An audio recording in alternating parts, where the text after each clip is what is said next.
Este é o Tapa da Mão Invisível, podcast destinado àqueles que querem ouvir ideias que abalam sociedades e que não são ditas na mídia tradicional. Bem-vindo, Paulo Fux. Grande Júlio, tudo certo, cara? Tudo certo, né? Estamos todos em quarentena. Tu tá com corona já ou não? Creio que não. Dizem que eu não terei sintoma, né? A nossa faixa etária não terá sintoma em boa parte. Vamos saber se isso é verdade. Hoje no decorrer do episódio. Eu tive uma febre de 38 graus que durou 4 horas. E daí depois ela sumiu sem nenhum outro sintoma. Eu quero saber, eu quero fazer uma consulta com o médico. Claro que se o CRM não for atrás dele, depois que eu posso fazer uma consulta durante o episódio aqui, o CRM multa o cara. Daí eu tô muito fodido. Não vou fazer consulta nenhuma, tá? Doutor CRM, Rio Grande do Sul, CRM. É o nosso convidado hoje, Júlio. Nosso convidado, cara, eu vou chamar, seja muito bem-vindo. Esse eu posso chamar de doutor, né? Que ele é doutor, ele é médico. Doutor Ricardo Zimmermann. Tudo bom, pessoal? Boa noite. Prazer ter vocês aqui hoje. Show de bola. Muito obrigado por ter aceitado o nosso convite, cara. Estamos todos em quarentena, eu estou em quarentena na minha casa. As ruas estão desertas, é apocalipse zumbi, é uma coisa terrível que está acontecendo no mundo, assim, eu não sei o que esperar disso tudo, assim. Eu tô economicamente, né? Eu sei que o nosso papo aqui a gente vai falar hoje especificamente sobre o coronga, mas eu fico preocupado sobre a economia, mas não é o nosso papo hoje. Talvez a gente pode até entrar um pouquinho. Mas sobre eu dar um carteiraço aqui, porque o cara, velho, o Fux vai depois falar algumas coisinhas, mas só vou falar o CV do cara aqui. O cara é médico e infectologista do Corpo Clínico da Santa Casa, ex-presidente da Associação Gaúcha de Profissionais em Controle de Infecção e Epidemiologia Hospitalar. Seja muito bem-vindo mais uma vez. Fala, Fux. O Ricardo, ainda por cima, é médico e anarcocapitalista. Então, assim, ó, pra vocês aí que estavam nos perguntando como é que funcionaria na Ancapistão, essa pergunta vai ser respondida, só que só ao final. Não tem que ouvir todos, vai ter que ouvir tudo. Não adianta passar pro final. Até porque a gente tem que muito abater, né, Júlio e doutor Ricardo, porque tem muita coisa a bater do que tem sido feito aí. Não sei se é minha impressão só. E eu acho que eu tô com corona, tá?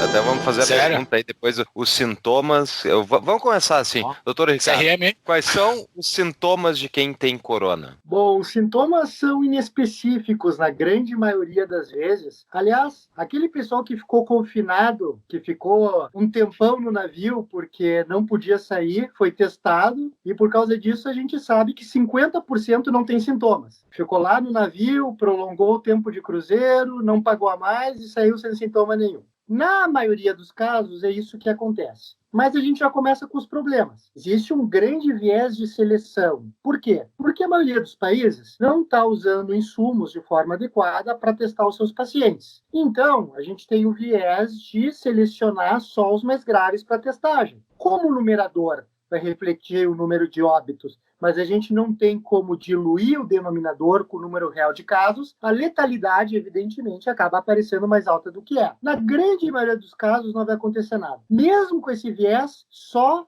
em torno de 5% vão para a UTI. Entendido. Mas e quais são as pessoas que se mostrarem sintomáticas? O que elas demonstram? Então, é mais comum que elas sejam de uma idade mais avançada. Isso não é obrigatório, mas é mais comum. Por exemplo, se a gente pegar ali a China, que tem mais de 80 mil casos, a gente tem 8% de mortalidade entre 70 e 80 e 15% de mortalidade entre 80 e 90. Então, realmente é uma doença com maior letalidade nas faixas etárias maiores. Existe ainda a questão das comorbidades. Por exemplo, hipertensão, diabetes. Isso pode estar associado à imunodeficiência que essas condições causam, baixa das defesas, mas também a certas medicações que essas pessoas estão usando que pode aumentar a suscetibilidade ao vírus. Mas é que nem uma gripe comum, então, para quem não... Ou enfim, uma pessoa, digamos, de 30 e poucos anos de idade, nem sentiria o corona? Olha, 5 a 30% dos resfriados comuns são causados por coronavírus humanos. A gente tem 4 coronavírus humanos. Todos os coronavírus vieram de um reservatório ancestral comum. Provavelmente o morcego. É um vírus de morcego. Assim como a gripe espanhola era um vírus de aves migratórias. Se ficar em quarentena todo o tempo fosse uma boa ideia, a gente tinha que estar em quarentena desde 1918. Mas então a maior parte das pessoas é assintomática, assim, elas nem sabem se estão doentes ou não. Olha, a análise de 44.500 casos da China mostrou que crianças, por exemplo, ficam muito pouco doentes. Teve um chinesinho que ficou mais doente, foi até a UTI, ficou pouquíssimo tempo e saiu. Então, é assim. 81% dos casos não tem nada. Isso dos casos diagnosticados. Ou tem só um nariz que escorre, uma dor de garganta, uma tosse. 15% vão precisar internar por pneumonia, infecção pulmonar. E só 5% vão precisar do suporte ventilatório, ou seja, vão precisar serem intubados e irem para ventilação mecânica. Não é, do ponto de vista absoluto, tão pouco, na verdade. Esse é o problema. É pouco do ponto de vista relativo. Mas como o nosso sistema de saúde já é combalido, já tem um déficit de leitos enormes, isso pode significar que 12% dos leitos de UTI já estejam ocupados exclusivamente em virtude do corona até o dia 7 de abril desse ano. Daqui a muito pouco tempo.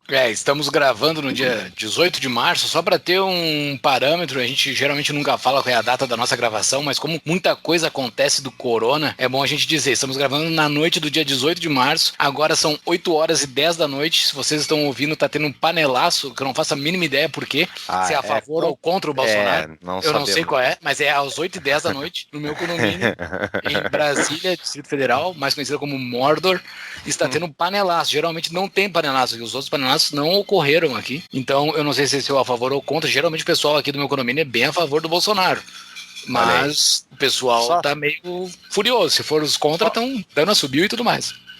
Só por curiosidade, quantos por cento do teu prédio é CC do governo federal, Júlio? Não faço a mínima ideia, mas deve ser bem mais de 50. Bem mais de 50. Boa parte militar, né? É o panelaço pelo seu salário aí. Exato. Então tu comentou que já tiveram outros coronas humanos, mas tiveram alguns anos atrás 2 outros coronas, né, doutor? Um foi o do SARS e outro MERS, se não me engano, né? Qual é a diferença deles e por que eles não chegaram no Brasil, por exemplo, que nem tá chegando esse agora? Essa é uma ótima questão. A chave se chama R0, que é taxa reprodutiva básica. R0 diz quantas pessoas vão se infectar a partir de um caso só. Então, se o R0 é menos de 1, se eu estou infectado e me curo, eu não consigo passar nem para ti o vírus. Então, não vou manter nem o mesmo número de casos e não vai ter pandemia. O MERS tinha um R0 de menos de 1, de 2012. Ele matava 40% das pessoas, mas não tinha potencial para se disseminar. Então, nunca se espalhou. Já o anterior, o SARS, de 2003, esse é muito mais parecido com o nosso, mas ainda assim a mortalidade era mais alta, em torno de 10%, e a transmissão era menor. Parece que existe uma certa relação entre parasita e hospedeiro, onde o vírus tem que abrir mão um pouco da agressividade, se ele quer se espalhar, ou se ele quer matar, ele tem que abrir um pouco mão da capacidade de se espalhar. Diferente de algumas coisas que se espalham e matam. Perfeito. Porque assim, agora nessa última semana todo mundo é infectologista, né? Eu tô aprendendo bastante, eu vou te ensinar agora aqui. Não, olha só.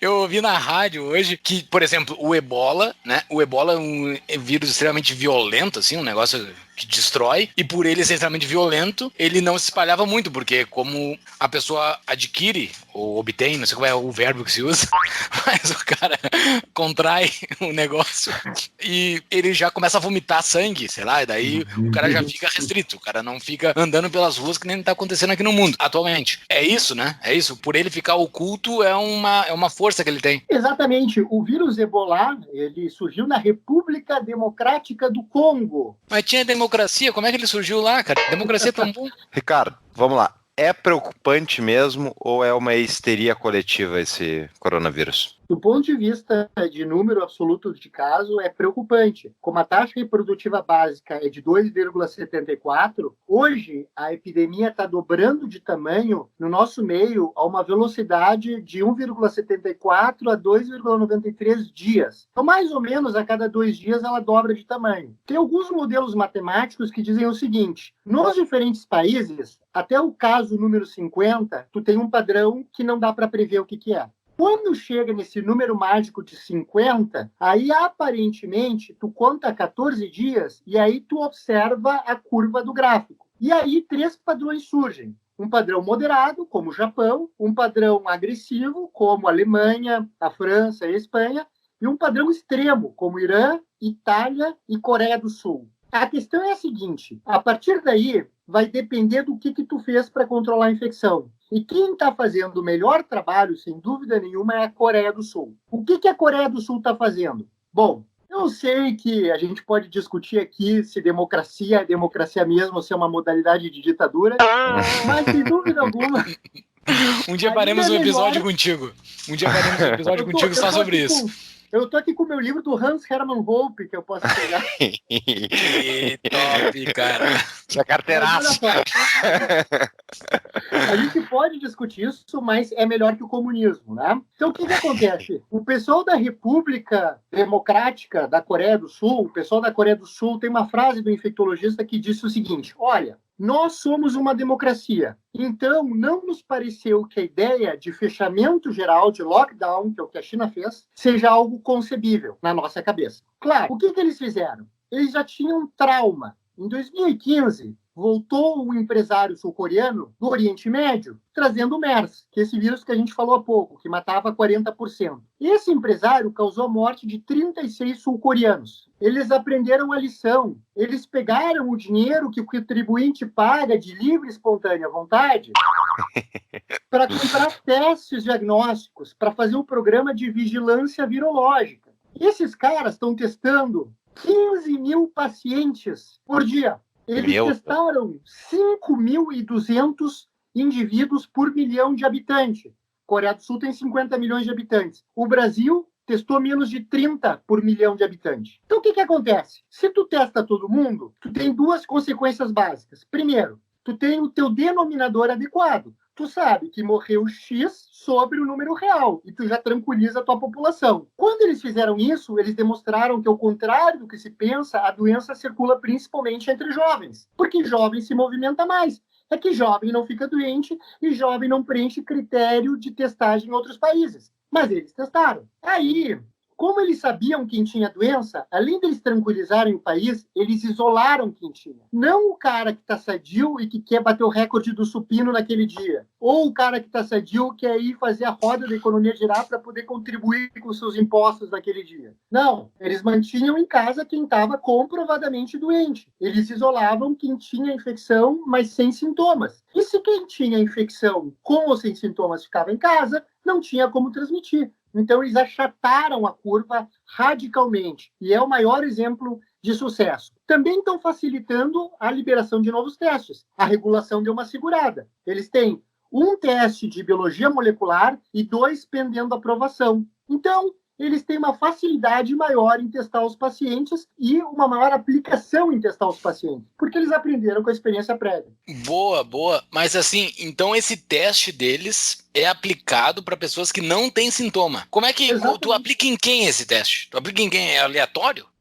O objetivo é aplicar em todo mundo. Mas aí sim, existe o princípio de escassez. Em algum momento não vai ter como aplicar em todo mundo. Mas eles fazem busca ativa de contato. Então, o sujeito teve o vírus, teve doença. Eles testam todo mundo que teve contato, tendo ou não sintomas. Eles facilitam a testagem com serviços de drive-thru. Tu vai lá com o teu carro, ao invés de pegar teu Big Mac, tu é testado. Talvez tenha um Big Mac também na fila depois, não sei. Mas o fato é que tu facilita a testagem. Aqui tu dificulta a testagem. Esse teste não tem no mundo? Ou é muito caro para se fazer no Brasil? Olha, essa questão de caro é bem relativo, né? Mas assim, esse teste é um teste de biologia molecular, é um tempo real, é um teste de amplificação do genoma em tempo real. O vírus ele é o maior vírus de RNA já descrito, que infecta humanos. Ele tem 30 mil letrinhas, é o código genético dele. O HIV tem 10 mil, só para comparar. Isso não quer dizer que ele seja mais ou menos agressivo, ele até é menos agressivo, mas ele é um vírus comprido. Aí tu sequencia esse genoma, que é a assinatura dele. E esses testes hoje são muito mais baratos, porque existe muita concorrência, tem muita marca fazendo. Tem muita empresa de biotecnologia pequena, que onde não tem muita regulação, consegue florescer. E aí, como diria o Milton Friedman, que é um socialista, mas não tão socialista assim, o indivíduo passa possa ter direito de escolha. E direito de escolha leva à redução do preço, óbvio. Mas e me diz uma coisa, e o assintomático, né? Ele transmite o vírus? Então, um jovem de 30 e poucos anos aí, ele tá transmitindo o vírus? Somos jovens. 30 e poucos anos somos jovens. Nesse critério, somos jovens, tá? Todo mundo aqui é guri. O que a gente sabe do estudo da China, que foi publicado há pouco tempo, 2 dias atrás na Science, é que o indivíduo ele já é infeccioso antes de ser diagnosticável, com mais ou menos 3 dias de antecedência. Os indivíduos não diagnosticados, eles não são tão infecciosos, mas eles são significativamente infecciosos, porque eles têm uma infecciosidade de 55% dos infecciosos, mas eles são bem mais comuns. Então, eles foram responsáveis por 80% dos casos na China. Ora, se os indivíduos não diagnosticados foram responsáveis por 80% dos casos da China, como eu controlo uma pandemia sem diagnosticar os pacientes que eu não diagnostiquei, que eu deixo entrarem em contato, que eu deixo transmitirem a doença? Não tem como. O Tapa é apoiado pela fintech líder de empréstimos de pessoas para pessoas. Rentabilidade, praticidade e autonomia. Invista em empréstimos diretamente, com retornos de até 350% do CDI com o Mutual Invest. Para maiores informações, acesse tapadamãoinvisível.com.br/mutual. O segredo, então, para controlar o problema seria realmente estar na questão do diagnóstico. Quanto mais diagnóstico, mais fácil de tu controlar. Tá aí, Brasil. O Brasil não aprendeu nada, não teve SARS, não teve MERS. Só teve Brasil. Teve dengue. Só sabe matar mosquito. Especialidade ele tá com dengue. Então, assim, ó, o que é que o governo brasileiro tu acha que deveria estar fazendo? Bom, vamos lá. O Brasil realmente não teve SARS, o que foi uma bênção. Acho que Deus foi brasileiro nessa. Disse, não, eles não podem aguentar uma coisa dessas, não vou mandar. O Brasil não teve MERS. O Brasil também não come morcego, né, doutor? Também tem. Bom, a gente sabe quem foi responsável, né, pelos chineses comerem morcego e rato. Quem matou os chineses de fome. Exatamente. Não era um hábito de consumo deles antes do comunismo, isso? Olha, se era hábito ou não, certamente se eles tivessem sido, digamos assim, mais privilegiados no poder de suas escolhas, eles poderiam ter trocado o hábito por algo mais saudável. Eles não tiveram essa escolha. Ótimo ponto. Mas voltando, desculpa, te interrompi. Então, o governo brasileiro, na minha opinião, a grande questão aqui é a seguinte: eu não estou dizendo nenhuma esfera em particular, né? Até porque a gente sabe que, na verdade, governo é governo. Bom, mas assim, como o poder público, tá, embora muito caro, ele tem a incrível propriedade de, às vezes, ser caríssimo, mas também não existir quando tem que existir, que é uma coisa incrível isso, porque a gente poderia, de repente, ter usado o dinheiro em alguma coisa que fizesse com que eles pudessem justificar que é para isso que a gente paga. Mas o governo brasileiro, o que aconteceu foi basicamente o seguinte: ele não conseguiu, na minha concepção, tranquilizar a população porque ele não tinha informação. Como é que eu vou tranquilizar a população? Eu vou dar um exemplo para vocês. A pandemia tem 3 fases. Fase 1 é quando os casos são só importados. Na fase 2, já tem transmissão local, mas eu ainda consigo fazer um link entre o infectado e quem voltou de viagem. Olha, o Paulo lá, ele não viajou, mas o irmão dele voltou da China, certo? Então ainda tem link, é uma transmissão local, mas com link. Na fase 3, ninguém sabe mais quem pegou de quem, certo? Só que agora vem a parte interessantíssima. O critério de testagem do Brasil foi: teste quem tiver sintomas e tenha tido contato com viajante ou com caso. Ora, como é que eu vou diagnosticar a tempo que eu entrei na fase 3, se para testar o indivíduo, ele teria que ter contato e a definição da fase 3 é não ter tido contato? Entenderam o paradoxo? Sim. Mas o governo brasileiro é burro, é isso? Eu diria o seguinte: esses critérios não fazem sentido. Não possibilitaram que se fizesse o diagnóstico a tempo. Como não se fez o diagnóstico a tempo, a doença se espalhou. E A grande questão é que, como ninguém orientou medidas a serem tomadas de forma mais consistente, as pessoas foram tomando medidas importadas de uma pandemia que estava acontecendo no inverno no verão brasileiro. Isso também pode ter consequências. Por quê? Vocês já pararam para pensar o que aconteceu com a gripe? Por que a gripe hoje não é mais a gripe espanhola? Simplesmente porque o vírus, ao longo do tempo, foi se humanizando, foi estabelecendo uma relação mais harmônica com o hospedeiro. A gente foi desenvolvendo anticorpos que fez com que ele não nos matasse, mas nos deixasse um pouco doente, o que é bom para ele, porque ele continua se espalhando. Ele então, tá aqui, tá todo mundo com ele. A gente se infecta no inverno, por isso que a gente faz a vacina e tem que se vacinar todo ano. Para que isso aconteça, eu tenho que ter uma massa de população com anticorpos protetores. Se eu me infectei, se eu já tenho uma certa proteção, se eu me vacinei, no caso da gripe, não tem como um velhinho se infectar apertando a minha mão. Então eu confiro uma imunidade ao rebanho que me cerca. Essa é a chamada imunidade de rebanho. Os estudos mostram que se eu faço lockdown muito cedo, eu impeço que se gere essa imunidade de rebanho. Eu tenho que fazer que uma percentagem importante de jovens saudáveis que não vão morrer fiquem já imunizados até o inverno para proteger os velhinhos do inverno, que é quando o sistema de saúde fica pior. Então, lockdown não se faz no momento de estabelecimento de imunidade de rebanho, senão eu só tenho um pico tardio, só atraso o pico da epidemia. Mas Wuhan, lá na China, foi o caso? Eles fizeram lockdown cedo demais e por isso teve reincidência depois? Eles fizeram lockdown, mas quando eles fizeram lockdown, eles já tinham um número enorme de casos. Tanto é que continuou subindo depois do lockdown, porque depois do lockdown ainda teve o feriado de Ano Novo chinês, que depois, inclusive, foi prorrogado pelo governo, justamente para que as pessoas não voltassem às suas províncias. Então, na verdade, o vírus é versátil, ele infecta uma grande quantidade de pessoas, o receptor, que é a fechadura que o vírus usa para entrar na célula, ele está presente em todos os seres humanos e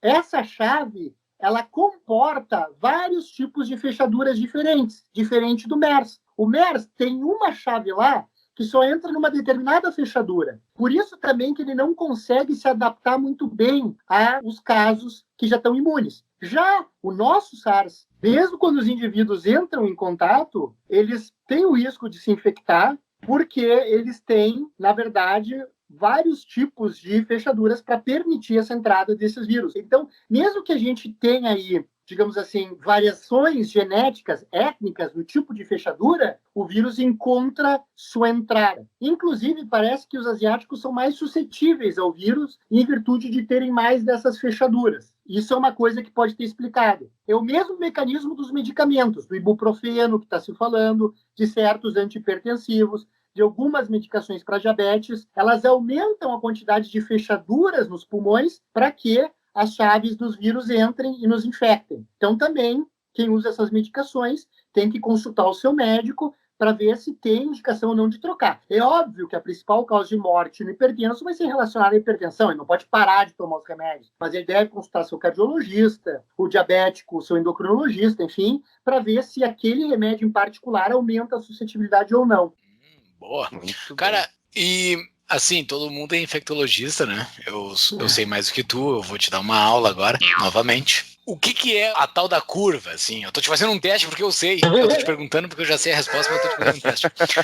A tal da curva achatada, que tá tu já falou no meio de uma resposta tua, tá todo mundo postando a tal da curva achatada, tem que achatar a curva. Essa é a solução pro sistema de saúde atender, é achatar a tal da curva? Olha, eu vou ter que elogiar agora um sistema fundado por socialistas fabianos. Espero que vocês mantenham isso no... Vamos ver o que vai falar. Não, embora ele obviamente seja destinado ao fracasso a longo prazo, nesse cenário, o National Health Service, principalmente porque, a despeito dele ser um sistema socializado, ele é muito bem orientado, porque eles querem manter ele pelo maior tempo possível até ele quebrar, pelos melhores epidemiologistas do mundo. Os epidemiologistas se deram conta que o melhor não é fazer o lockdown completo. A Inglaterra não está em lockdown. Claro que tem que achatar a curva. Achatar a curva significa, e atenção agora, não significa ter menos casos. Esse vírus, com uma taxa reprodutiva alta, tende ao esgotamento dos suscetíveis. Ou seja, tende a infectar todo mundo. O que eles querem, porque eles pensam em medicina socializada, não é que menos gente se infecte, não é o indivíduo, não é que menos gente vai se infectar. Eles não querem que todo mundo se infecte ao mesmo tempo, porque aí vai sobrecarregar um sistema que é planejado, que é socializado, que é o sistema de saúde inglês. Daí surgiu o achatamento da curva. A questão toda é a seguinte, e por que agora vai um elogio? Eles mesmos disseram o seguinte, para achatar, a gente precisa reduzir o R0, que é aquela taxa reprodutiva básica, de 3 para 1. Se eu reduzo de 3 para 1, eu já diminuo bastante o número de casos e acabo com a epidemia. E para reduzir de 3 para 1, eu não preciso fazer lockdown. Eu faço o seguinte, hoje eu ia sair para almoçar, eu ia ir na academia e eu ia ir no cinema depois. Ora, são 3 atividades. Eu vou fazer só uma delas. Qual? A que for mais importante para mim. Deixa o indivíduo escolher. Quando eu diminuo de 3 atividades para 1, eu diminuo em 66% os meus contatos e eu já consigo trazer o R0 de 3 para 1 e eu já consigo achatar a curva e reduzir a propagação da epidemia. Mas eu permito que haja um certo grau de infecção entre os que mais circulam, que são os jovens, para que eles tragam essa imunidade de rebanho para proteção dos mais idosos, que circulam menos. Então, achatar a curva não é reduzir o número de casos absolutos. A epidemia tende ao esgotamento dos suscetíveis. Ela é achatamento da curva de Gauss simplesmente para eu não sobrecarregar um sistema de saúde planejado. Mas eu ainda tenho a curva de casos. Eu ainda tenho a área sob a curva de casos. E isso é bom, não é ruim. Porque se eu não tivesse isso, eu nunca sazonalizaria a doença.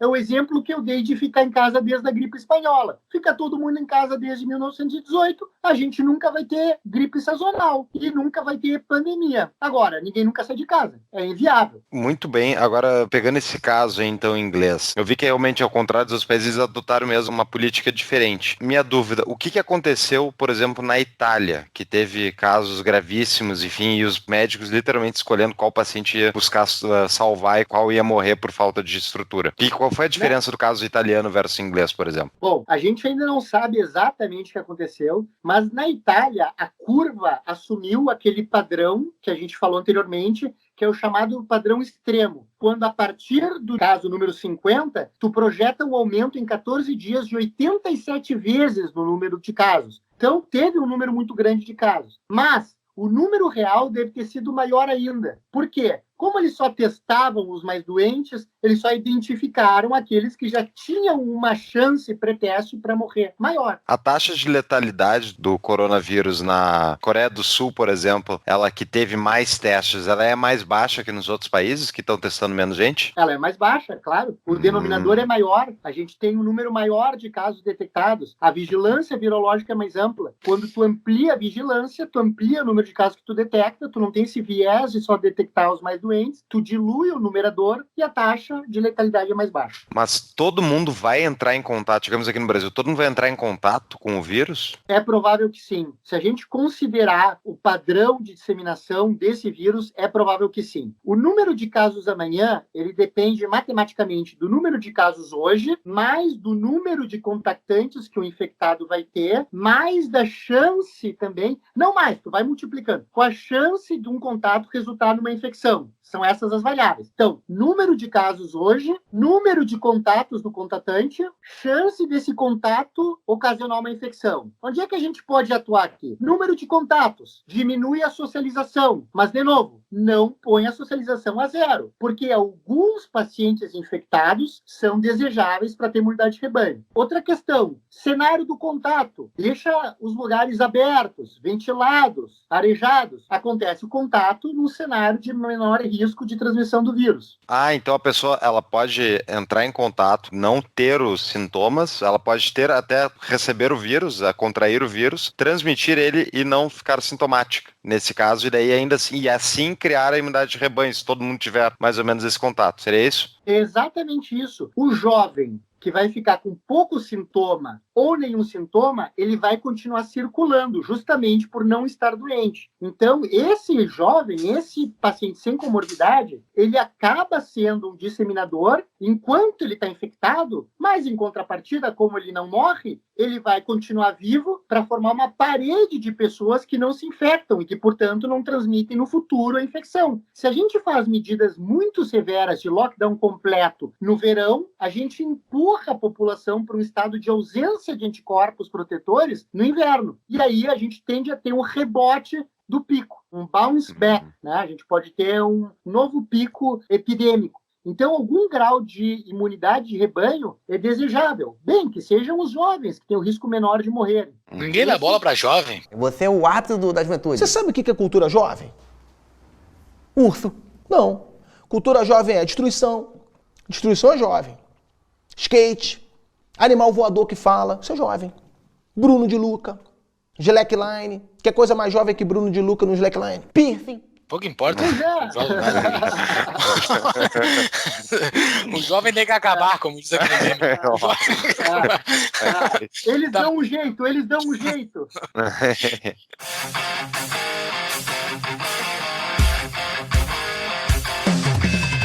Quem aqui não conhece a CapTable? Nossa patrocinadora desde o início, a CapTable é um hub de startups que buscam investidores para escalarem seus negócios. São mais de 5 startups que já tiveram rodadas de captação bem-sucedidas via CapTable com investidores do Brasil inteiro. Conheça mais em tapadamãoinvisível.com.br/cap. C de capacidade, A de apoio, P de patrocínio.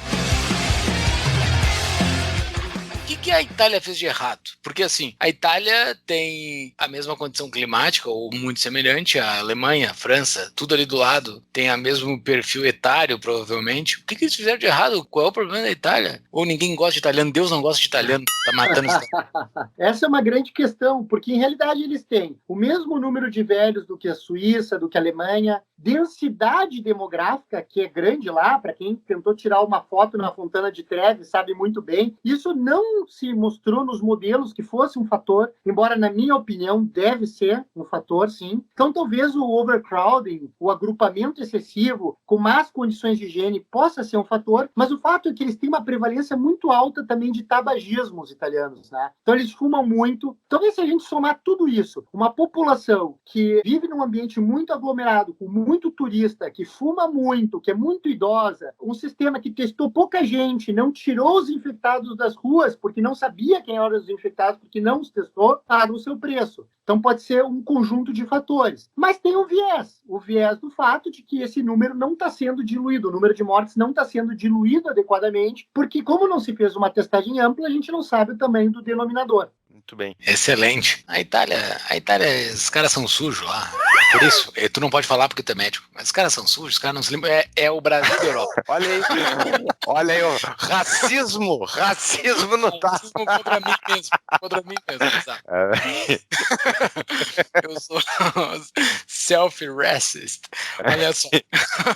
Nós temos o nosso grupo do Telegram, que é uma das nossas recompensas para os nossos apoiadores lá no Apoia-se, apoia.se/Tapa da Mão Invisível. Tem vários apoios possíveis. Entre ele tem o patrão, né? E o patrão, o nosso querido patrão, mandou uma pergunta para ti.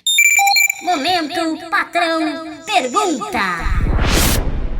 Ele fez uma introdução aqui bastante longa, que eu não vou ler, mas ele fez uma pergunta que a introdução dele está bastante contida no que nós já falamos até agora, tá? A dispersão do coronavírus é resultado da restrição das liberdades individuais? Isto está correto? Se houvesse mais liberdades individuais e de comunicação, o efeito no mundo poderia ser menor? Esta é a pergunta do nosso querido Adriano Benetti. Olha, se a gente está reclamando que não tem testagem, que o governo não está testando, qual seria a alternativa? A rede privada, certo? Só que a rede privada não está ofertando o teste para pessoas que não estão internadas. Talvez porque só tenha 2 ou 3 laboratórios fazendo teste. Então, a gente poderia presumir que a regulação excessiva do setor, impedindo que se entrasse no mercado, como acontece lá fora, com várias empresas de biotecnologia, também pode estar contribuindo, porque as pessoas não podem resolver se testar para definir se vão ficar em casa ou não. Se eu tenho a liberdade de me testar,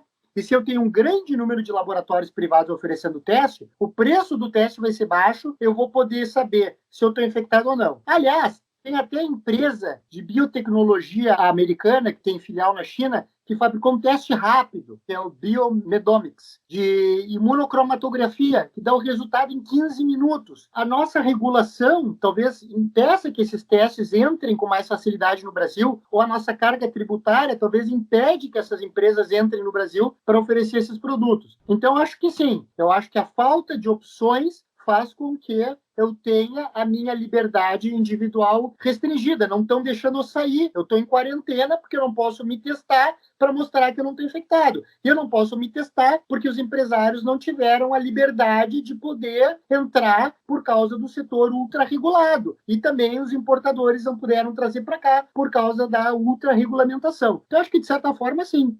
Muito bem. E esses fechamentos dos estabelecimentos comerciais feitos pelos estados, isso surte efeito? E mais uma pergunta, isso é ditatorial? Eu sei a tua resposta, mas eu vou só te provocar. Olha, na China surtiu efeito. Por que surtiu efeito? Porque eles já tinham 80 mil casos, eles tinham um número enorme de casos, e aí tu já garante a imunidade de rebanho. Então, na fase 3, tu já infectou quem ia formar um paredão de imunidade para o futuro, eles restringiram e aí evitaram um número maior de casos. Só que na China, se a pessoa quebrar o lockdown, a pessoa é severamente... Bom, vocês sabem, né? Então, o que acontece? Felizmente, aqui não vai funcionar. Quando eu digo felizmente, eu digo porque não é uma boa ideia fazer fechamento nesse momento da pandemia no nosso meio. A gente não vai formar aquele bloco protetor de imunidade de rebanho, que tem que ser mais ou menos de 60%. Eu preciso mais ou menos ter 60% dos suscetíveis infectados até o inverno, para que eles não levem a um novo pico no pior momento possível. Então, aqui em Havana do Sul, de Porto Alegre, onde eu estou gravando, Santa Catarina, que fizeram Porto Alegre, o prefeito determinou justamente fechamento de tudo. Santa Catarina, os caras fecharam até o estado. Eles estão, talvez, provocando um problema enorme de empurrar toda essa curva para dentro do inverno. É isso? Quem é que vai descobrir se a gente não vai testar mais ninguém? Quando entrar em fase 3, aí sim que o teste só vai ser feito nos pacientes graves internados. Ou seja, em nenhum momento vai ter uma vigilância virológica ou em nenhum momento a gente vai ter um grande número de testes para poder tomar uma decisão baseada na real distribuição virológica do vírus em nosso meio. Mas sim, potencialmente sim. Se a medida é estabelecida cedo demais, eu posso ter um número muito baixo de casos entre jovens e aí eu posso fazer com que as pessoas que mais circulam no inverno se infectem no inverno. Isso é ruim, porque aí eu já tenho um sistema totalmente sobrecarregado, com déficits de leitos hospitalares, e aí tem as doenças do inverno, tem os vírus que já circulam no inverno, como o sincicial respiratório, influenza A, H1N1 e todos os outros. Porque uma vez que o vírus entra, ele continua nos infectando sempre. Ele vira sazonal, ele vai ter provavelmente um impacto menor, mas ele vai continuar infectando as pessoas, como os outros coronavírus humanos infectam. São 4 coronavírus humanos. Esse aqui é zoonótico. Ele é zoonótico esse ano. Ano que vem... O que é zoonótico?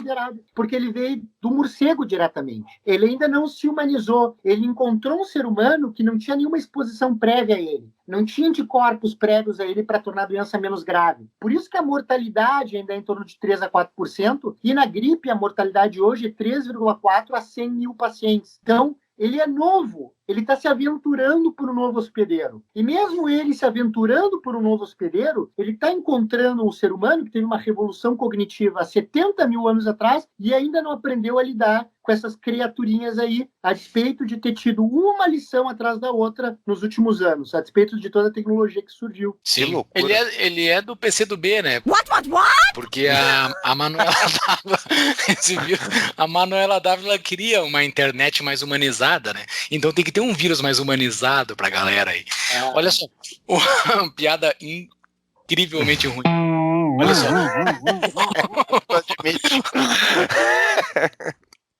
Olha só, os outros coronas já estão por aí, eles estão circulando pela galera, ele já faz parte do dia a dia do brasileiro. Os outros coronas, eles são hoje um resfriado comum? O que é esse outro corona? Eu já peguei? Como é que a gente sabe se eu já peguei esse outro corona? Já pegou com certeza. São 4 vírus, 2 alfa coronavírus e 2 beta coronavírus, porque ainda tem a subclassificação, e Talvez um seja do PCB, outro do PCdoB, não sei. O do PSOL, tem o do PSOL, que ele não faz tem de todos. ele grita e não faz nada. Ele não mata ninguém, mas ele dá um resfriado desgraçado. São 4 vírus humanos. E eles causam 5 a 30% das gripes, dos resfriados, digamos assim. Gripe é mais influenza, dos resfriados comuns. Agora, os outros 2 zoonóticos, que são o SARS, de 2002, esse não circula mais há bastante tempo, e o MERS circula mais no Oriente Médio só. Esse nosso aqui, ele tem um poder maior de circulação, porque é aquilo que eu falei, ele consegue colocar a chave dele em fechaduras mais diferentes. Então, várias populações humanas que têm fechaduras um pouquinho diferentes, ele ainda consegue inserir a chave dele e abrir. Então, ele é bem versátil. É muito provável que ele se torne um vírus sazonal e que, se a gente desenvolva vacina, a gente vai ter que desenvolver vacina com frequência, como acontece para a vacina da gripe. Por que isso? Porque ele é muito mutagênico. Ele muta muito. Esses vírus de RNA, em geral, mutam muito. Eles vão colocando as letrinhas deles e, quando eles colocam uma letrinha errada, eles não têm como voltar atrás para trocar pela letrinha certa. Então, ele deixa a letrinha errada lá e ele continua indo. Então, ele tem 30 mil letrinhas para pôr. É muito difícil que ele não coloque alguma errada.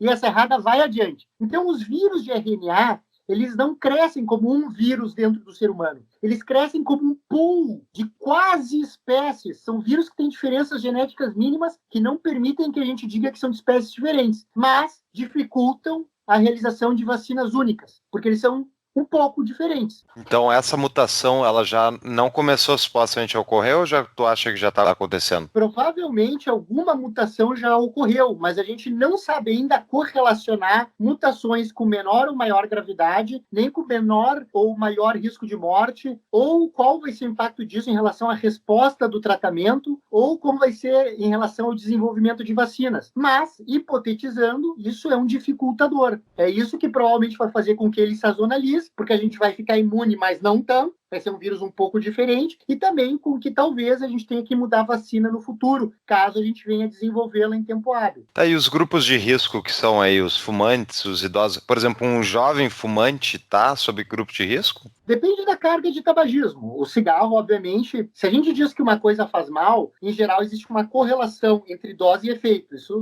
é uma plausibilidade biológica. Então, se o sujeito já tem doença pulmonar estrutural porque é um tabagista mais pesado, sim, ele é alguém de mais risco para ter complicações. Ou se o indivíduo toma certos antihipertensivos, ou ibuprofeno, ou algumas medicações para diabetes mais novas, também. Ele tem mais fechaduras para as chaves do vírus entrar. Então é importante isso, a gente levar em consideração essas suscetibilidades individuais. Esse estudo que eu fiz sobre... Porque eu sou um doutor, essas coisas mudaram bastante o perfil, pelo que eu vi, os perfis que estão publicando no Twitter, se está no Twitter é verdade, os perfis de países que são do inverno são completamente diferentes de países que estão no verão. A gente pode ficar mais tranquilo por estarmos no verão, a gente não vai ter um surto agora, porque tem uns gráficos que mostram algo completamente distinto, assim, uma curva que sobe exponencial, dos países que estão acima de 15 graus de média em fevereiro, os países se deram muito mal com esse vírus, e os outros países que estão abaixo, no caso, e os países que estão acima de 15 graus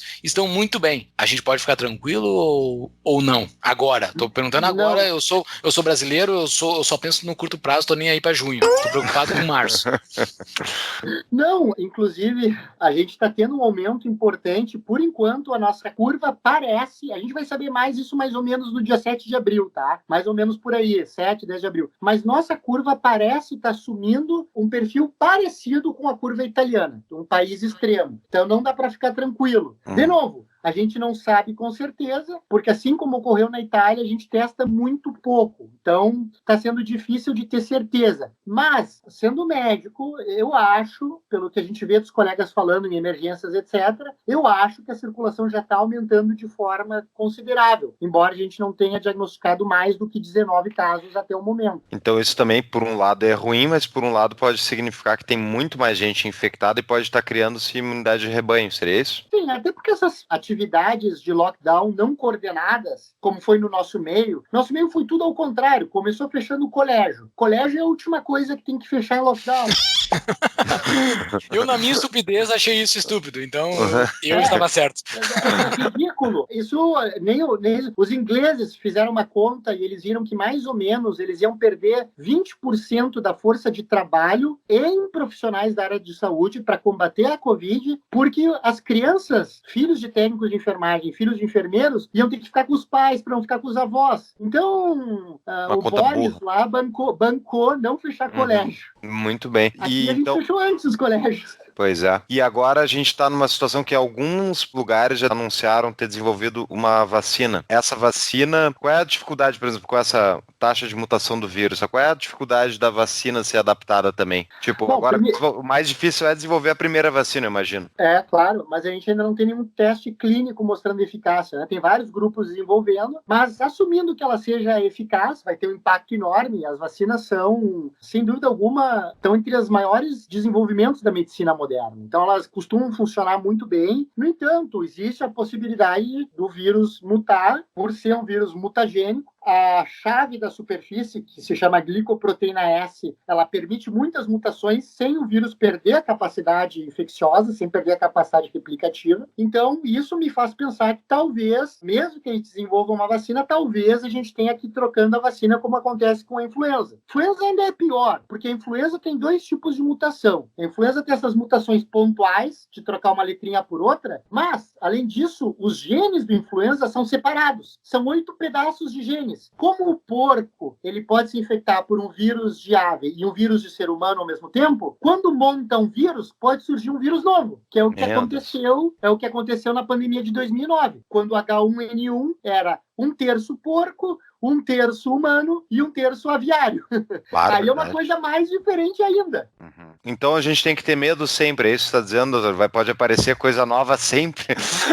Na verdade, sempre vai aparecer coisa nova. Sempre. A gente já tem, se a gente analisa os morcegos... Sempre apareceu, não é uma coisa nova. Se a gente for ver os vírus dos morcegos, por exemplo, se a gente olhar os vírus dos morcegos hoje e fizer uma análise molecular, a gente vai ver que os morcegos têm vários coronavírus deles que podem entrar no ser humano e ser o próximo coronavírus. A mesma coisa acontece com influenza. Todos os influenzas são originalmente das aves, né? O H1N1 era aviário, depois humanizou, depois veio o H2N2, depois veio o H3N2, aí depois veio o novo H1N1, não o que vocês estão pensando, mas um que fugiu de um laboratório da União Soviética com o desmonte do comunismo. Meu Deus. Pô, isso aí é teoria da conspiração.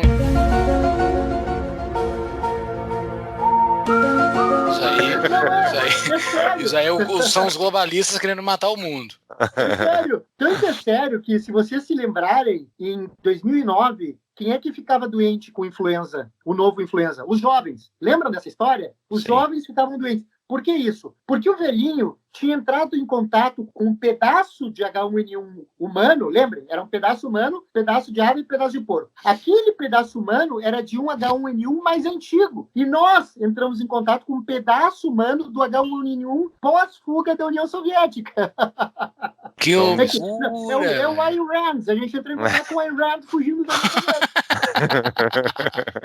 Em termos de perguntas sobre o corona, eu acho que eu esgotei aqui. Não sei se tu tem mais alguma. Eu tenho um monte de pergunta, cara. Eu tenho uma pergunta louca, assim, mas é só pergunta aleatória, loucona, assim. Vai lá, faz tu. Então, a minha pergunta, eu quero ir para aquela pergunta que a gente falou no início que ia ter, né? Porque a gente tá chegando ao final do episódio. Então, lá no início, a gente prometeu uma discussão sobre como é que funcionaria numa sociedade libertária. Tem muito papo dessa pergunta ainda. Então, pessoal, segura aí, segura ouvindo aí, galerinha.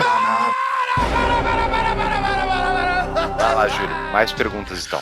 Antes de eu fazer a minha pergunta, eu só quero avisar para quem está nos ouvindo, está preocupadíssimo com o coronavírus e está em casa ouvindo o Tapa da Mão Invisível, maratonando o Tapa da Mão Invisível. O seguinte, quem quiser saber do Tapa da Mão Invisível, entre no site tapadamãoinvisível.com.br, lá tem como nos ouvir, nos seguir e saber das novidades do Tapa. Tá tudo lá, só entra no site e descubra como se conectar com o Tapa. Eu fiquei com várias dúvidas referente ao coronavírus, assim, E tudo que envolve essa pandemia, essa loucuragem toda que tá acontecendo no mundo, todo mundo enfurnado dentro de casa e tá uma loucura. Essas medidas que eles estão falando pra gente se proteger, é isso mesmo que tem que fazer? É lavar a mão, é cuidar pra não pegar em corrimão de espaço público? É isso mesmo? É uma coisa simples? É uma questão de higiene? É só a pessoa não ser porca? O problema é que parece simples, mas desde a AIDS a gente sabe que mudar hábito não é fácil. Tem até aqueles livros de autoajuda dizendo o poder do hábito.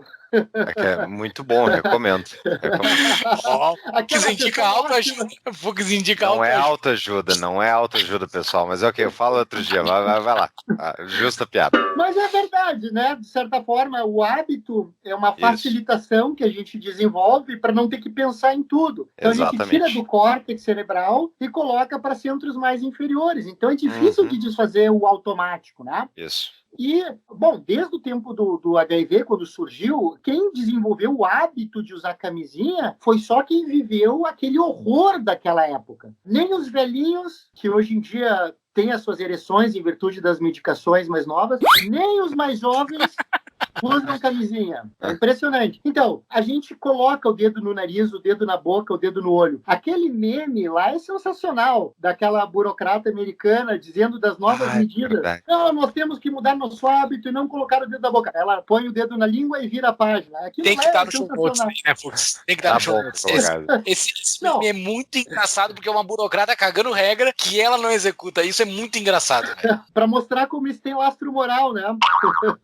Exatamente, ela pode falar o que quiser, né? Retardado. Bom, mas de qualquer forma, na minha concepção, é mais fácil colocar um hábito novo saudável do que tirar um velho não saudável. Então, claro que tem que dizer para não botar a mão na boca, no nariz e nos olhos, mas isso é muito difícil. Se essa mão que for no nariz, na boca e nos olhos estiver limpa, o sujeito não vai se infectar. Então, o hábito do álcool gel, ele é ótimo. Ele é ótimo. O problema é que as pessoas disseminaram o pânico e agora estão se queixando do preço do álcool gel. Não entendem o fenômeno de escassez, não entendem que é bom para o fenômeno de escassez que o preço suba e agora estão reclamando do preço do álcool gel. Então, só para lembrar que água e sabão, ainda tem sabonete, ainda tem sabão de todos os sabores possíveis. O vírus tem uma gordura ao redor, então ele é bem sensível ao sabão. Água e sabão também mata. Se puder passar álcool gel, ótimo. A cada 3 ou 4 aplicações de álcool gel, aquele emoliente que fica na mão para não destruir a nossa mão, faz uma barreira ao próprio álcool. Então é bom tirar lavando a mão com água e sabão. Claro, é muito visível. Serviço, o TAP entrega serviço para a população.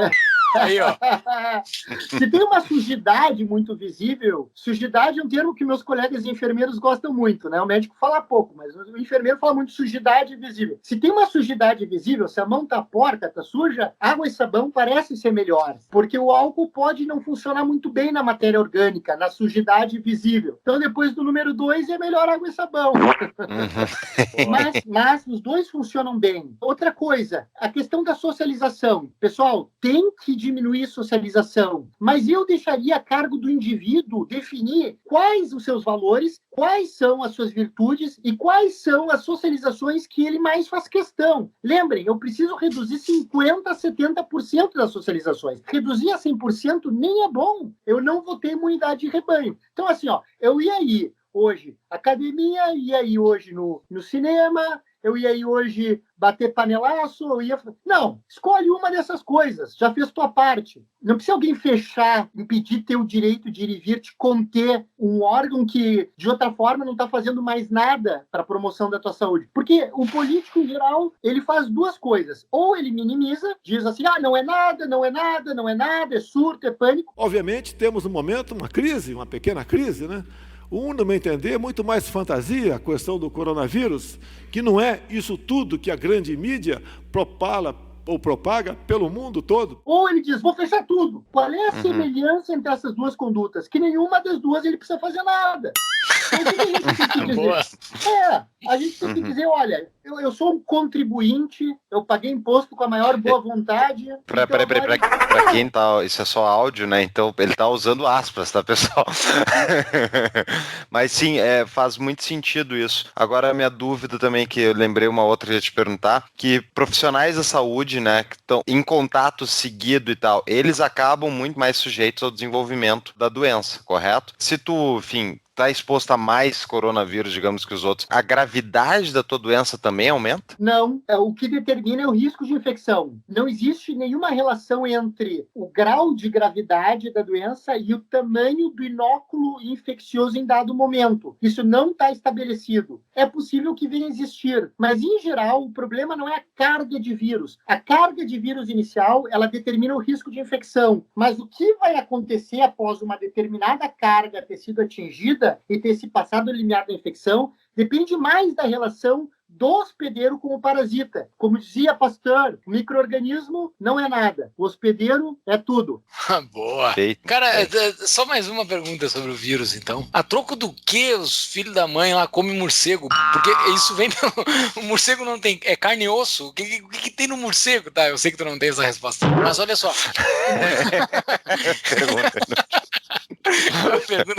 Júlio está alcoolizado, pessoal. Só pode. Daqui a 1 minuto eu vou fazer uma outra pergunta. Mas olha só, que o morcego, tá? Eu sei que...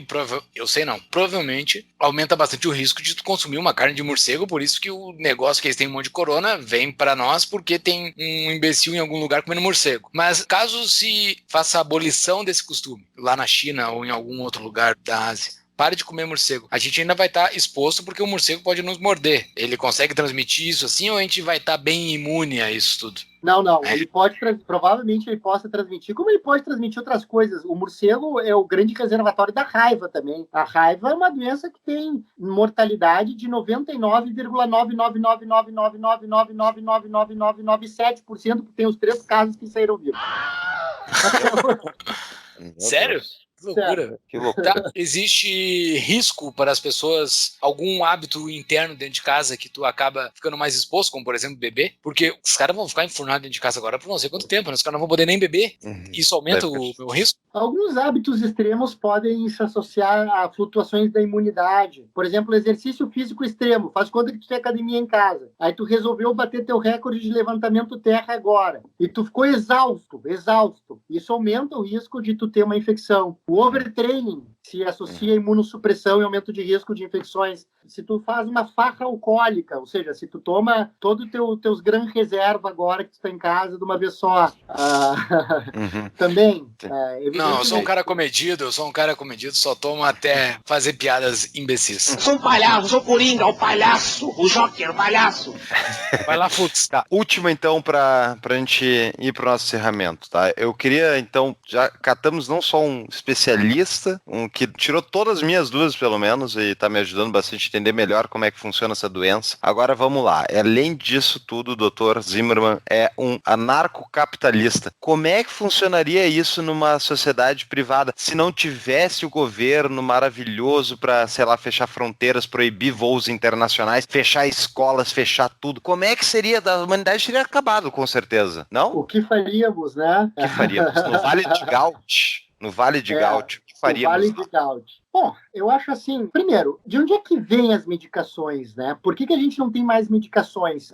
Em que grau que a indústria farmacêutica realmente é inovadora? Em que grau que ela é capitalista? Quando o preço do remédio está alto, é culpa dos capitalistas? Não, é culpa da ultrarregulação, a gente sabe disso. Quem desenvolve molécula nova são pequenas indústrias de biotecnologia. Então, o que a gente precisa é que não tenha uma regulação que impeça que as pessoas entrem no mercado. Propriedade intelectual, tu está se referindo a isso? Propriedade intelectual, não. Propriedade privada. Estou me referindo a... Bom, aí a gente entra numa questão se existe propriedade intelectual, né? Porque para existir a propriedade tem que existir escassez. E uma ideia, em tese, não é algo escasseável, digamos assim. Senão a gente teria que estar pagando copyright para o homem de Cro-Magnon por construir uma casa, já que ele construiu uma chopana pela primeira vez. Esse é o melhor infectologista do mundo. Estamos com o melhor infectologista do mundo. Eu tenho certeza absoluta que ele está aqui dando o seu depoimento pro Tapa. Eu acho que a gente precisa de uma indústria realmente inovadora. Para a gente ter uma indústria realmente inovadora, acho que a gente não pode ter uma regulação que exija que 2 estudos enormes sejam necessários para que as drogas entrem no mercado. Porque pouca gente pode pagar esses estudos multibilionários. Tudo que a indústria de 400 bilhões de dólares, a indústria Big Pharma quer, é essa regulação, porque aí, quer dizer, a indústria americana é muito interessante. Ela deixa os pequenos desenvolverem moléculas com o dinheiro do National Institute of Health, com o dinheiro do contribuinte americano, eles pegam, desenvolvem basicamente uma estratégia agressiva de marketing e distribuição, compram a molécula que foi desenvolvida pela universidade com o dinheiro do contribuinte e tem tudo pronto, basicamente. Por que eles vão inventar drogas novas, se eles podem inventar drogas parecidas, altamente reguladas e serem donos do oligopólio dessas moléculas? Então a gente precisa, na minha opinião, na minha concepção, é aliviar a ultrarregulação, deixar que as pequenas indústrias de biotecnologia entrem no mercado, inundem o mercado com testes, com inovação, para a gente poder ter baixos preços e poder fazer com que as pessoas se testem e possam usar novas drogas. Se a gente for ver as drogas que estão sendo testadas agora para o coronavírus, nenhuma droga é específica para o coronavírus. São drogas que são parecidas com drogas anteriores. Então o Remdesivir é parecido com o Tenofovir, que se desenvolveu para o HIV. Então, eu testei isso aqui para ebola, não funcionou.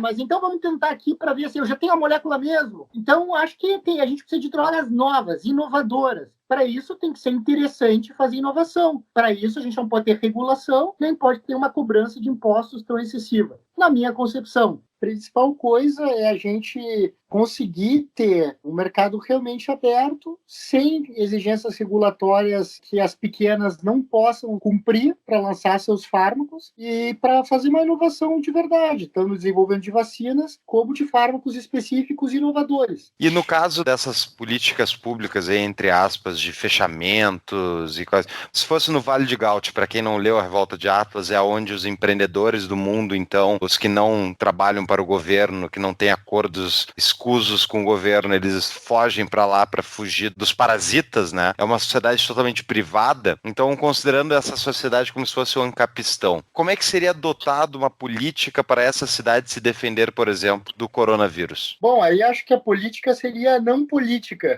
porque o coronavírus é altamente desejável para aquele que conseguir desenvolver um tratamento eficaz ou uma vacina eficaz que socorra. Ele certamente vai estar trocando seus melhores valores pelos melhores valores dos outros. Então, vai estar trocando seus melhores esforços pelos melhores esforços dos outros. Então, ele vai conseguir um bom valor por isso. Então, é algo extremamente recompensador para quem desenvolver uma infecção que infecta praticamente pode infectar quase qualquer ser humano. A gente viu que é extremamente versátil na utilização daqueles receptores, mesmo de pessoas de diferentes etnias e grupos. Então, algo que é tão universal em seu poder de infecção, certamente faria que, num ambiente próspero, as pessoas se lançassem à pesquisa e a desenvolvimento de soluções lucrativas e eficazes. E essas soluções não são somente vacinas, elas podem ser curas. Existem curas para vírus? Algo para curar vírus depois do cara que já tem ele? Então, se a gente pegar antes do HIV, o HIV ele foi fotografado em 1983. A doença AIDS foi um pouco anterior, 1981. Se a gente pegar 1983, quando se descobriu o HIV, existia de antiviral vidarabina, o aciclovir, era uma novidade, e deu. Hoje a gente tem uma gama enorme de terapias antivirais. Por que isso aconteceu? Porque o FDA, durante a época da AIDS, ele permitiu que se fizesse menos regulação, e aí novos antivirais surgiram muito rapidamente. Inclusive, o AZT, ele foi fruto de uma autorização especial de uso de uma medicação que originariamente era para tratar câncer. Então, quando a regulação não atrapalha, quando a regulação para de enforcar o empreendedor um pouco, as coisas surgem. Porque, obviamente, o interesse era enorme. Um monte de pessoas, artistas, gente famosa morrendo de uma doença nova. Mesma coisa agora. Então, já houve uma revolução de antivirais novos quando a regulação diminuiu. Isso é natural. Então, também agora, o FDA devia dar uma EUA, que é uma autorização emergencial de uso, para que novos antivirais pudessem ser usados. Eu acho que isso vai acabar acontecendo com os que estão sendo desenvolvidos agora, que são basicamente 2. Deixa eu dar, então, uma contribuição em sua resposta, né? Pensando no Vale de Gaut. Eu penso, primeiro, que seria uma sociedade muito rica, portanto, muito informada, onde, por exemplo, logo ao início de um surto desse tipo, o Dr. Ricardo aqui seria uma pessoa que teria uma consulta pública, milhares de pessoas querendo pagar, né? Porque tá todo mundo rico numa sociedade privada, não tá pagando um parasita 40% da renda. Então, o Dr. Ricardo ia vender consultas, ia ser um estádio de gente ouvindo de como se previne a estádio, não, tudo online, ou não, de acordo com a instrução de quem sabe. Existir um mercado em relação a isso, que nem existe um mercado em relação à informação hoje, no Tapa, muita gente vai ouvir, porque quer ver essa perspectiva, né? Então, eu acho que seriam mercados que nem qualquer outro, são mercados de informação, mercados de saúde, mercados de segurança, mercados de prevenção. Seria capitalismo, e não essa coisa horrível que a gente está lidando agora, que é, diga-se de passagem, tem muita gente reclamando do capitalismo nessa crise, e a gente vai fazer um episódio, né, Júlio, sobre os aspectos econômicos das intervenções que estão acontecendo. Para mim é assustador, primeiro, que as pessoas achem que o que a gente vive é no capitalismo, a gente vive no intervencionismo socialista completo. Então o sistema que está ruindo sobre essa pressão não é o capitalismo. O SUS não é capitalismo, o NHS não é capitalismo, o FDA, que é a agência de a Anvisa americana, não é capitalismo. Isso não é capitalismo, então não pode se culpar capitalismo por a crise que está acontecendo. O Fux explicou tudo isso no nosso grupo do Telegram, foi muito bem explicado. Foi numa frase, no caso, mas é isso aí, então... Agora eu fiquei... eu tô bravo porque tem muita gente entregando de bom grado a sua liberdade para governos e defendendo medidas extremas que a gente não sabe as consequências de longo prazo de liberdades que o governo está tomando para si, que depois ele não devolve fácil. Então, última pergunta, doutor, depois da aula que tu deu hoje. Quando é que a nossa vida volta ao normal, pomba? Eu não aguento mais ficar em casa. Ora, Paulo, quem é João Gal? Com isso, ele largou o microfone e encerramos a entrevista. É isso. Muito obrigado, doutor Ricardo. Um forte abraço e valeu a aula. Abração, obrigado pela oportunidade. Muito obrigado. Valeu mesmo. Forte abraço, doutor. Tchau.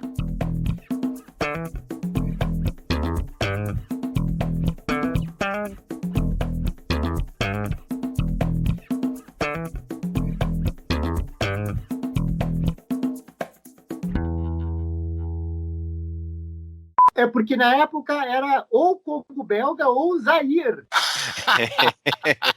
Ó, caiu fora. Pô, caiu fora, velho. Fez uma piada boa e caiu. Tu não tá ouvindo o panelaço, cara? Não, aqui não. Cara, tá muito alto. Agora Então, buzinaço. Não tá ouvindo? Menino Deus Oi? forte. Voltou. Ontem. Panelaço. Esse é o do fora Bolsonaro, viu, Júlio? O de agora é o do fora. Isso, das 9 horas vem o panelaço a favor. Tá, eles se dividiram. Vamos ver então. Até lá a gente vai estar gravando e eu vou relatar aqui. Tá. Caiu. Ó, agora tem mais gente batendo panela. Daqui a pouco ele volta. Sério? Aqui nada. Agora eu tô ouvindo. É o delay, cara. Brasília, Porto Alegre. É um fuso. Perdão, é que ficam Voltou. ligando e caem. Tranquilo. Tá, vai lá. O seguinte, quem quiser saber do Tapa da Mão Invisível, basta entrar no site tapadamãoinvisível.com.br, ouvir o foguete.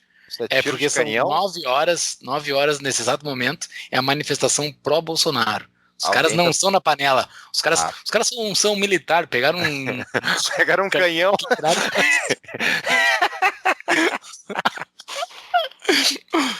E o Fux falou, o Fux é um cagueta, ele bebe em todos os episódios que nós gravamos. O único episódio que ele não está bebendo, eu estou bebendo, tomando meu vinhozinho aqui numa noite agradável de panelaços. Agora tá o segundo panelaço aqui, tá? O meu filho não está conseguindo dormir, porque tem uns desgraçado democrata batendo panela aqui. São 9 horas, eu acho que o do Bolsonaro foi maior, hein? Às vezes é porque eu tô com viés de confirmação, porque eu tô num lugar mais bolsonarista.